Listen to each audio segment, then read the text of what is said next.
नमस्कार दोस्तों, मैं रविश कुमार आप सभी पेंशन भोगियों, सभी साथियों और सभी सम्मानित दर्शकों का हार्दिक स्वागत करता हूं हमारे इस चैनल पावर 1 पर, जहां हम हर रोज आपके हित से जुड़ी सबसे महत्वपूर्ण, सबसे भरोसेमंद और पूरी तरह तथ्यों पर आधारित खबरें लेकर आते हैं। आज की यह प्रस्तुति सिर्फ एक सामान्य वीडियो नहीं है, बिल्कुल लाखों ईपीएफओ मेंबर्स और ईपीएस 95 पेंशन धारकों के लिए एक बहुत बड़ी अपडेट, एक बहुत बड़ी उम्मीद, एक बहुत बेडिडीदा बदलाव लेकर आई है। क्योंकि आज जिस मुद्दे पर चर्चा होने वाली है वह किसी एक राज्य, किसी एक व्यक्ति या किसी एक संस्था का नहीं, बिल्कुल पूरे देश के करोड़ों परिवारों का मुद्दा है। वह मुद्दा है भविष्य की सुरक्षा, बुढ़ापे की सम्मानजनक जीवन शैली, महंगाई के बीच राहत की उम्मीद और पूरे देश में चर्चा का केंद्र बने इस सवाल का, क्या साल 2025 में पेंशन 1000 से बढ़कर 3000 रुपए प्रतिमाह हो पाएगी? क्या ईपीएफओ की तरफ से कोई बड़ा फैसला वास्तव में आने वाला है? क्या सरकार इस पर गंभीरता पूर्वक काम कर रही है? क्या लाखों लोगों की उम्मीदें इस बार पूरी होंगी?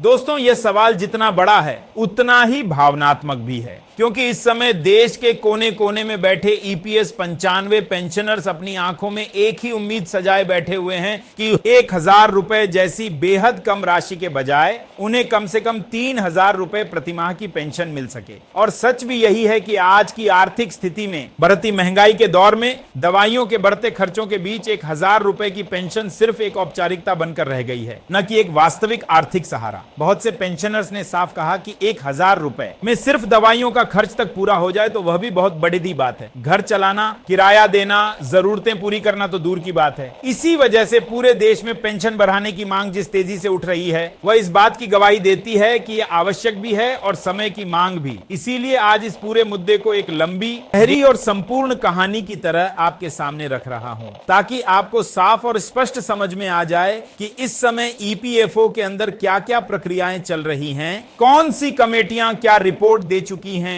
किस स्तर पर बैठकें हुई हैं, किन सुझावों पर विचार हो रहा है और 2025 के साल का आपका पेंशन भविष्य किस दिशा में जा रहा है। ईपीएफओ की न्यूनतम पेंशन बढ़ाने को लेकर पिछले कई वर्षों से लगातार विमर्श चल रहा है। कई बार प्रस्ताव आए, कई बार तालिकाएं बनी, कई बार गणनाएं की गईं,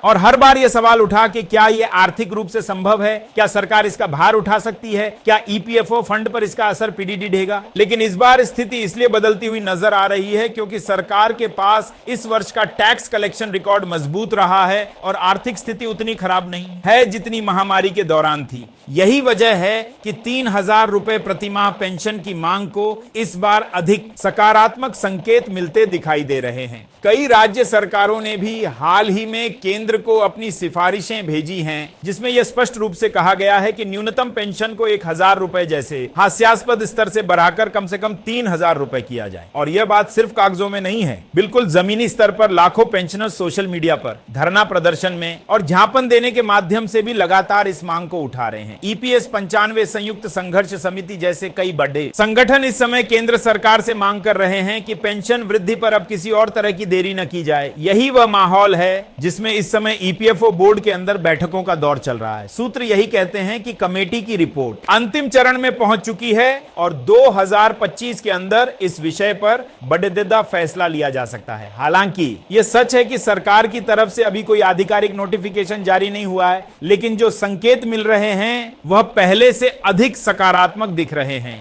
पेंशन वृद्धि को लेकर जो ट्रेंड सोशल मीडिया पर देखने को मिल रहा है वह भी सरकार तक पहुंच चुका है और यह भी एक कारण है कि इस बार पेंशन बढ़ोतरी को लेकर चर्चाएं सिर्फ मीटिंग टेबल तक सीमित नहीं रहेंगी, बिल्कुल किसी न किसी स्तर पर ठोस परिणाम भी देखने को मिल सकते हैं। और दोस्तों, पेंशन वृद्धि के साथ साथ आज हम एक और बहुत बड़ी खबर पर भी बात करने जा रहे हैं। वह खबर है कर्मचारियों के महंगाई भत्ते यानी डीए में हुई बड़ी वृद्धि की। यह वृद्धि करोड़ों कर्मचारियों और पेंशनर्स दोनों की जेब में सीधा असर डालने जा रही है, क्योंकि जैसे ही डीए बढ़ता है न सिर्फ सैलरी बढ़ती है बल्कि पेंशन भी उतनी ही बढ़ जाती है। यह बढ़ोतरी उन लाखों लोगों के लिए बड़ी राहत साबित होने वाली है जो महंगाई के बोझ से दबे हुए हैं, और हर महीने की आमदनी में थोड़ा सा इजाफा भी उनके लिए किसी वरदान से कम नहीं होता। सरकार द्वारा महंगाई भत्ता 5% से बढ़ाकर 18% कर दिया गया है और यह बढ़ोतरी 11 जुलाई 2025 से प्रभावी प्रभावी मानी जाएगी। इसका मतलब है कि जिन कर्मचारियों का वेतन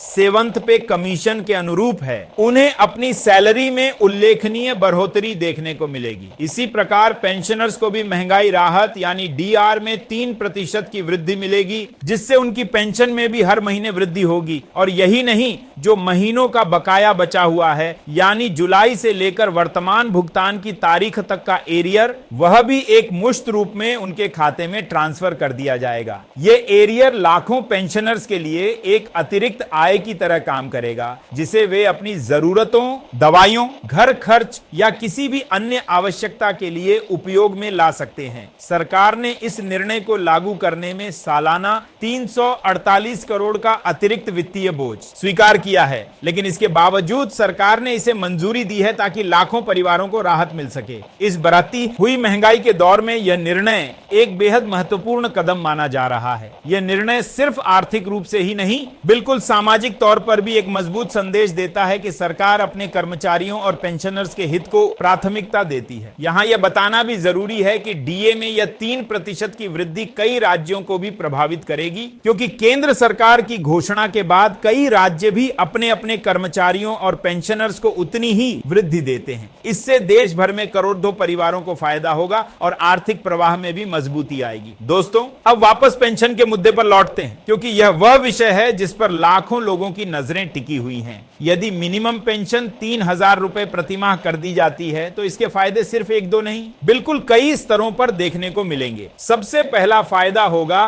पेंशनर्स के लिए मानसिक और आर्थिक शांति। यह सच है कि 3,000 रुपए भी बहुत बड़ी राशि नहीं है,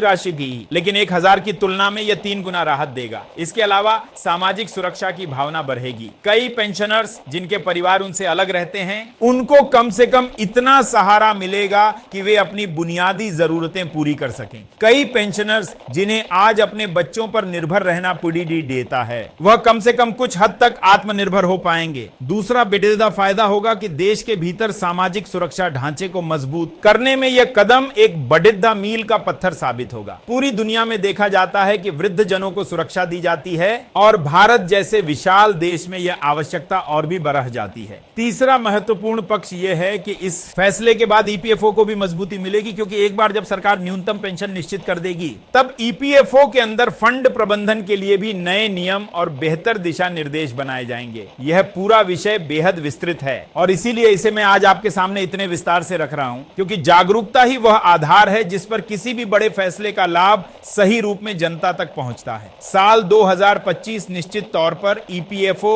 एंड ईपीएस 95 पेंशनर्स के लिए एक बहुत बेडिडीडा साल हो सकता है। कई रिपोर्ट्स कहती हैं कि 2025 के अंतिम महीनों तक न्यूनतम पेंशन को लेकर बड़िदिदा निर्णय आ सकता है। कमेटियों ने अपनी रिपोर्ट लगभग तैयार कर ली है और संकेत यही मिल रहे हैं कि इस बार मामला सिर्फ चर्चा तक सीमित नहीं रहेगा, बिल्कुल किसी न किसी रूप में फैसला होकर रहेगा। देश के हर कोने से, हर पंचायत, हर ब्लॉक, हर तहसील और हर जिले से आवाज उठ रही है। पेंशन बढ़ाने की मांग किसी राजनीतिक विचारधारा या किसी संगठन की मांग नहीं रह गई, बिल्कुल यह अब देश की वरिष्ठ नागरिक आबादी की आवश्यकता बन चुकी है। और जब कोई मुद्दा जनता से उठता है, उस पर कार्यवाही होना लगभग तय रहता है। इसलिए दोस्तों, आज का यह वीडियो आपके लिए इसलिए भी खास है क्योंकि इसमें एक साथ दो बेडिडी और महत्वपूर्ण खबरें हैं, एक न्यूनतम पेंशन वृद्धि को लेकर और दूसरी कर्मचारियों के डीए में 3% की वृद्धि को लेकर। दोनों ही निर्णय लाखों परिवारों की आर्थिक स्थिति को सुदृढ़ करेंगे और आने वाला समय आपके लिए और अधिक राहत लेकर आएगा। इसी उम्मीद और विश्वास के साथ मैं आज की इस विस्तृत जानकारी को यहीं समाप्त करता हूं। आप सभी से निवेदन है कि इस वीडियो को अपने उन सभी साथियों तक पहुंचाएं जो पेंशनर्स हैं, सरकारी कर्मचारी हैं या ईपीएफओ के सदस्य हैं, ताकि उन्हें भी सटीक और भरोसेमंद जानकारी समय पर मिल सके। और हां,